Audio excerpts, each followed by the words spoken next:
নমস্কার সকলকে। আমার পেজের আরেকটি নতুন ভিডিওতে আপনাদের সকলকে অনেক অনেক স্বাগত। আমি প্রিয়াঙ্কি চলে এলাম আমার জীবনের আরেকটি নতুন দিনের অভিজ্ঞতার গল্প আপনাদের সাথে ভাগ করে নিতে। আজ একটি শনিবারের বিকেল, আর এখন ওই ধরুন 3:30 মতন বাজে। আমরা এখন বুদাপেস্টের মার্গারেট হিট বুদাই হিটফো নামের লোকাল ট্রেন স্টেশন থেকে বুদাপেস্টের লোকাল ট্রেন H5 ধরে রওনা হয়ে পড়েছি। আমরা রওনা হলাম বুদাপেস্টের খুব কাছে অবস্থিত একটি ছোট্ট শহরের দিকে, যার নাম সেন্টেন্ড্রে। আমার চ্যানেলের 99 নম্বর ভিডিওটি যারা দেখেছেন তারা সেই জায়গাটিকে চেনেন এবং জানেনও, আর যারা সেই ভিডিওটি দেখেননি তাদের জন্য এই ভিডিওর ডেসক্রিপশন বক্সে আগের ভিডিওটির লিংক দিয়ে রেখেছি। সেই ভিডিওটি একবার দেখে নেওয়ার অনুরোধ রইল, তাহলে দুটো ভিডিওর মধ্যে পার্থক্যটাও আপনারা বুঝতে পারবেন। তবে আগের দিন ট্যুরিস্টদের ভিড়ের কারণে আমি আপনাদের সাথে সেই জায়গার বিশেষ বিশেষ কিছু স্পটগুলিকে ভালো করে তুলে ধরতে পারিনি, আর ঠিক সেই কারণেই আজকে আবার সেন্টেন্ড্রে যাওয়া। এই লোকাল ট্রেনগুলি বেশ খোলামেলা, আজকে আকাশটাও ভীষণ সুন্দর, আর বুদাপেস্টের শহরতলি থেকে কিছুটা বেরিয়ে গেলেই দেখা পাওয়া যায় সবুজে ভরা ছোট ছোট নানা শহরগুলির। আর রাস্তার ধারের বাড়িঘরের ডিজাইন, বাগান আর পুচকে পুচকে ট্রেন স্টেশনগুলি আমাদেরকে ভীষণ আকর্ষণ করে।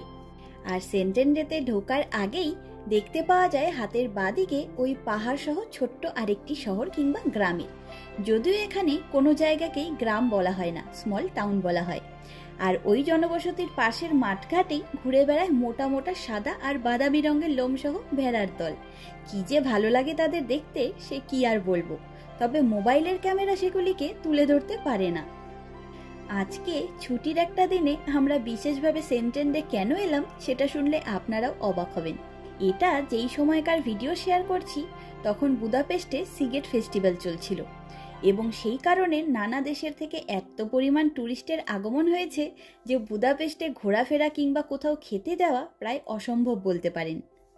আর এই জায়গায় সব ট্যুরিস্টরা সকালের দিকে এসে ভিড় করে, আর লাঞ্চ সেরে সবাই বুদাপেস্টে ফিরে যায়। তাই সেন্টেন্ড্রে আসার জন্য পারফেক্ট সময় হলো এই বিকেলবেলাটা। এই সময়টায় ট্যুরিস্টের ভিড়টাকে ফেস করতে হয় না আমাদের।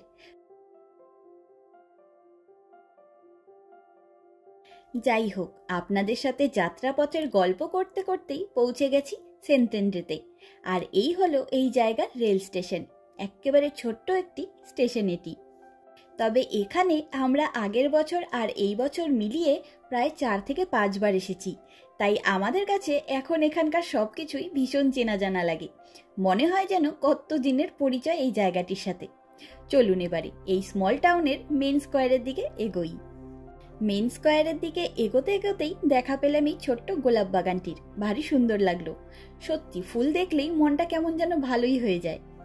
সম্পূর্ণ সামারের সময়টা এই জায়গায় ট্যুরিস্টদের জন্য লোকাল লোকেদের হাতে বানানো নানা জিনিসের স্টল বসে। জুয়েলারি থেকে আরম্ভ করে ঘর সাজানোর নানা রকম জিনিস, জামা কাপড়, স্কার্ফ, নানা রকম হ্যান্ডমেড সাবান, সেন্ট, ব্যাগ ইত্যাদির স্টল বসেছে এখানে আজকেও। তবে হাঙ্গেরির পোর্সেলিনের বাসনপত্র ভীষণভাবে বিখ্যাত, আর এখানকার নানা দোকানেও পোর্সেলিনের জিনিসপত্র পাওয়া যায়। আর আমার এই দোকানটিকে ভীষণ ভালো লাগে, তবে আমি দোকানের ভেতরে যাব না, তাই বাইরে থেকেই জিনিসগুলি দেখি, আর আপনাদেরকেও বাইরে থেকেই দেখালাম। আমরা এখন এলাম এই শহরের মেন স্কোয়ারে। ওপরে টেবিল ল্যাম্পের ডিজাইনের লাইট লাগানো রয়েছে, দেখেছেন? এটা সেন্টেন্ড্রের একটা বিখ্যাত দৃশ্য, আবার সেন্টেন্ড্রে শহরের পরিচিতিও বলতে পারেন।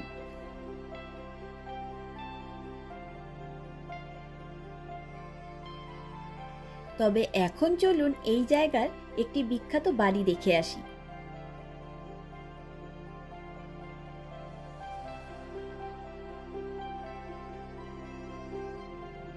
এই গলির ভেতরে অবস্থিত সামনের বাড়িটির ওপর দিকটা লক্ষ্য করে দেখুন, প্রায় সম্পূর্ণ বাড়িটি লতানো গাছে ভরে গেছে। এগুলি এক ধরনের জংলি বেরি গাছ, তবে এই সময়টা প্রায় সম্পূর্ণ বাড়িটি এভাবে ঢেকে থাকে লতানো গাছপাতা দিয়ে, তাই দেখতে দারুণ লাগে, তাই না? আমরা তো এই বাড়িটির ছবি তুলে নিজেদের মোবাইলে ওয়ালপেপার রাখি, ভীষণ সুন্দর লাগে ওয়ালপেপার হিসেবেও এই বাড়িটির ছবিকে।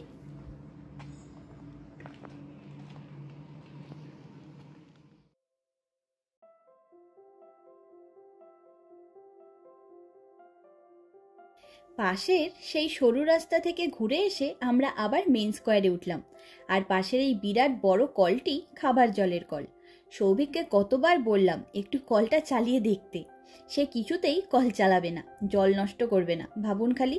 আর এটা এত বড় একটা কল যে আমি এক হাতে মোবাইল নিয়ে আরেক হাতে চালাতেও পারলাম না, তাই আর দেখানো হলো না এটা কিভাবে চলে।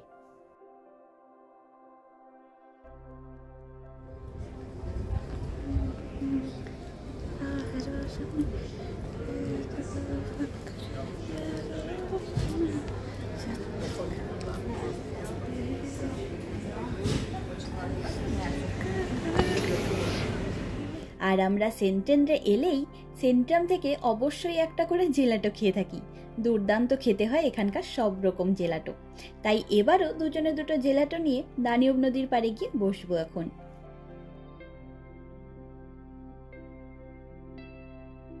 জেলাটো নিয়ে চলে এসেছি দানিউব নদীর পাড়ে।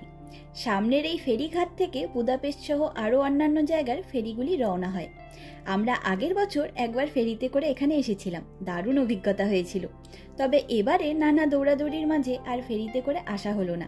দেখি পরের বছর ফেরিতে করে আরেকবার আসব, তখন সেই জলপথে সেন্টেন্ডের যাত্রাপথের অভিজ্ঞতা এবং সৌন্দর্য আপনাদের সাথে ভাগ করে নেব।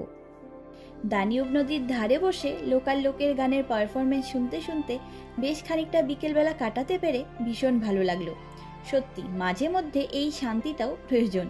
সব সময় লোকজন, ভিড় কিংবা ঘরে বসে থাকতে ভালো লাগে না একদমই। মন আর শরীর দুটোই বেশ ফুরফুরে লাগছে আজ।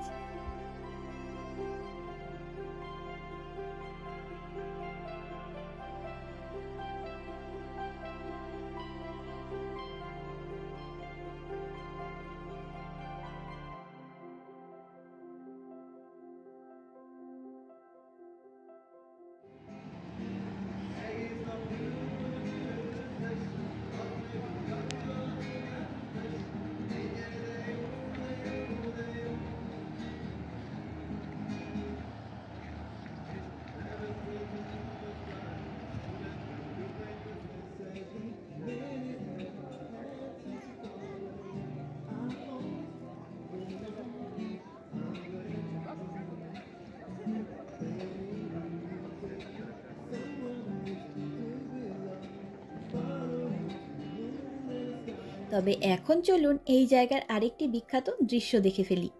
আগের ভিডিওটিতে আপনাদেরকে সেন্টেন্ডের ছোট্ট মিষ্টি আমব্রেলা স্ট্রিটটি দেখিয়ে উঠতে পারিনি ভালো করে, তাই ফেরার পথে এখানে এলাম। ভারী সুন্দর কিন্তু এই রাস্তাটি। তবে ওপরে ঝোলানো সব আমব্রেলাগুলিকে দেখে মনে হচ্ছে যেন তাদের ওপর দিয়ে ঝড় বয়ে গেছে, যদিও কদিন আগে বেশ ঝড় বৃষ্টি হয়েওছে। যাই হোক, সেই আমব্রেলা স্ট্রিটটি পার করে এসেই সামনে দেখা পাওয়া যায় এই দোকানটির।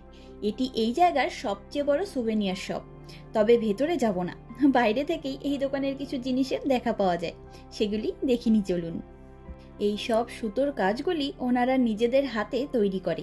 দোকানের ভেতরে গেলেই দেখতে পারবেন ওনারা এক একজন এক একটা জিনিসকে নিজেদের হাতের কাছে ফুটিয়ে তুলছেন নিপুণভাবে, তাই এই জিনিসগুলোর দামটাও বেশি হয়। আর আপনি হাতে তৈরি কাজ সামনে থেকে দেখলেই বুঝতে পারবেন। সম্পূর্ণ ইউরোপের মধ্যে হাতের কাজ করা এরকম সব জিনিসগুলি অনেক বিখ্যাত। তবে সব দেশের এরকম কাজের মধ্যে ট্রেডিশনাল ডিজাইনগুলি আলাদা আলাদা হয়। যেমন হাঙ্গেরিয়ান ট্রেডিশনাল ডিজাইন হলো এগুলি। কাপড়ের তৈরি ছোট বড় পুতুল থেকে আরম্ভ করে বিছানার চাদর, টেবিল ক্লথ, নানা সাইজের পিলো কভার, ফ্রিজের কভার, ওয়ার্ড্রপের হ্যান্ডেল কভার ছাড়াও আরও নানা রকম জিনিস দেখতে পাওয়া যায় এখানে। আমার তো ভীষণ ইচ্ছে আমার গোপলার জন্য এরকম চাদর নিয়ে যাব। আর এদিকে ছিল হাঙ্গেরির বিখ্যাত ওয়াইন টোকাইয়ের সেকশন। যাই হোক, আমি এদিকে আপনাদের সাথে গল্প করতে আর নানা রকম জিনিস দেখাতে ব্যস্ত, আর ওদিকে সৌভিক আরেকটি সুভেনিয়ার শপ থেকে ফ্রিজ ম্যাগনেট দেখছে। চলুন আমরাও দেখি সেই দোকানে সুভেনিয়ার হিসেবে কি কি পাওয়া যায়। ওয়াও, ইউনিক তো দেখতে। এটা অন্যরকম দেখতে না? হ্যাঁ, সুন্দর দেখতে। 1800 এই কাঠেরটাও ভালো রে। এটা এই যে কাঠেরটা, এটা ভালো, কিন্তু মেন এগুলো স্কয়ারটা আছে এটা। এটা একটু অন্যরকম। ব্যাগগুলো এটা কি সুন্দর। এইটা আর হচ্ছে এইটা, এই দুটোর মধ্যে বলবো না। হ্যাঁ, ওটাও ভালো না রাতেরটা। আমরা এখানে এতবার এসেছি কিন্তু প্রতিবার ম্যাগনেট নিতেই ভুলে যাই, তাই এবারে ভেবেই এসেছি যে মনে করে একটা ফ্রিজ ম্যাগনেট অবশ্যই নিয়ে যাব।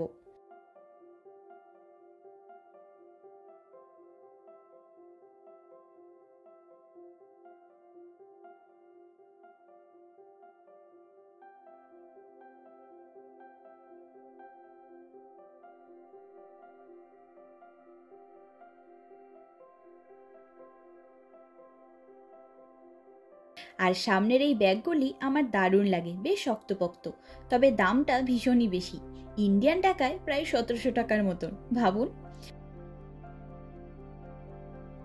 তবে ওপরের এই ব্যাগগুলিতে যে ফ্লোরাল প্রিন্টের ডিজাইন করা রয়েছে সেগুলি হাঙ্গেরির মেন ট্রেডিশনাল ডিজাইন, যা এখানকার ট্রেডিশনাল জামা কাপড়, স্কার্ফ, সোয়েটার, ব্যাগ, জুতো ইত্যাদি সব কিছুর মধ্যেই দেখা যায়।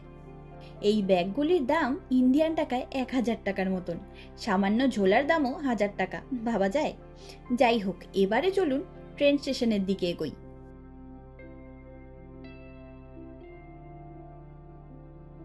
আচ্ছা এখন খুলিস না, বাড়ি গিয়ে খুলিস। এখনকার রোদ্দুরটা অত গায়ে লাগবে না, বল। হ্যাঁ এখনকার রোদ্দুরটা অত গায়ে লাগবে না। না, এখন তো ইয়েটা কমে গেছে না, আরাম লাগছে। আইসক্রিম খাবি আর? না হ্যাঁ না দেবো একটা? না।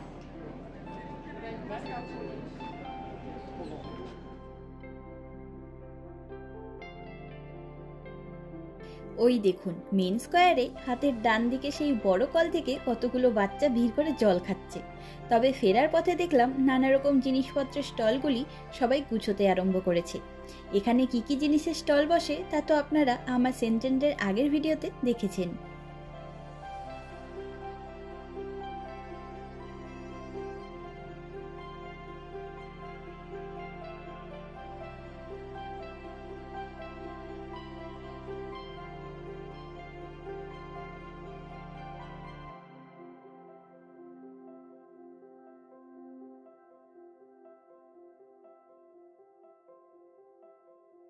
আর আমার এই জল স্প্রে গেটগুলির মধ্যে দিয়ে যাতায়াত করতে দারুণ মজা লাগে। চলুন আরেকবার পার করে আসি একসাথে এই ওয়াটার স্প্রে গেটটিকে, দারুণ মজা লাগে এই ব্যাপারটা।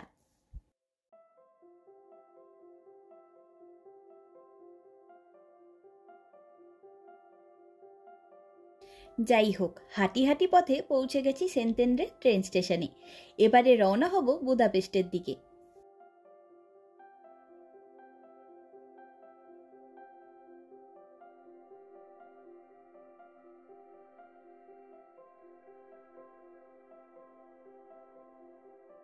যাত্রাপথে এই বাড়িটির বাগানটি দেখে দারুণ সুন্দর লেগেছিল, তবে ভালো করে ভিডিও তোলবার আগেই ট্রেনটি ছেড়ে দেয়।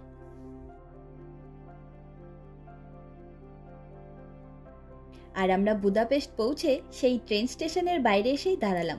তবে এখন আমাদের ভীষণ খিদে পেয়েছে, আর ফেসবুকে অ্যাড দেখলাম ম্যাকডোনাল্ডসের সম্পূর্ণ মিল অর্ডার করলে তার সাথে একটা করে কোকোকোলা লেখা কাচের গ্লাস গিফট পাওয়া যাচ্ছে। তাই সেদিকেই যাব আজ। খাওয়ার থেকেও বেশি ওই কাচের গ্লাসগুলোর ওপরে আমাদের লোভ বেশি আজ। যাই হোক, বিকেলটা বেশ সুন্দর করে কেটে গেল। আপনাদের আজকের সেন্টেন্ডের ভ্রমণ কেমন লাগলো জানাবেন কিন্তু অবশ্যই। চলুন আজ তবে গল্পের ঝুড়ি গুছিয়ে নিই। দেখা হবে, গল্প হবে পরের একটি নতুন অভিজ্ঞতার গল্প নিয়ে খুব তাড়াতাড়ি। আমার এই ভিডিওটি কেমন লাগলো লাইক কমেন্ট করে অবশ্যই জানাবেন। আর আমার চ্যানেলের ভিডিওগুলি ভালো লাগলে নিজের বন্ধু এবং আত্মীয় পরিজনের সাথে শেয়ার করবার অনুরোধ রইল। আপনাদের সহযোগিতা এবং ভালোবাসা ছাড়া এই কাজ সত্যি অসম্ভব। আপনাদের পক্ষ থেকে পাওয়া একটি লাইক, কমেন্ট এবং সাবস্ক্রিপশন আমার এই ছোট চ্যানেলটিকে অনেক লোকের মাঝে পৌঁছে দিতে পারবে, আর আমিও নতুন নতুন কাজ করবার উৎসাহ পাব। আজকের ভিডিওটি এখানেই শেষ করলাম। সকলে ভালো থাকবেন, সুস্থ থাকবেন, আনন্দে থাকবেন। নমস্কার।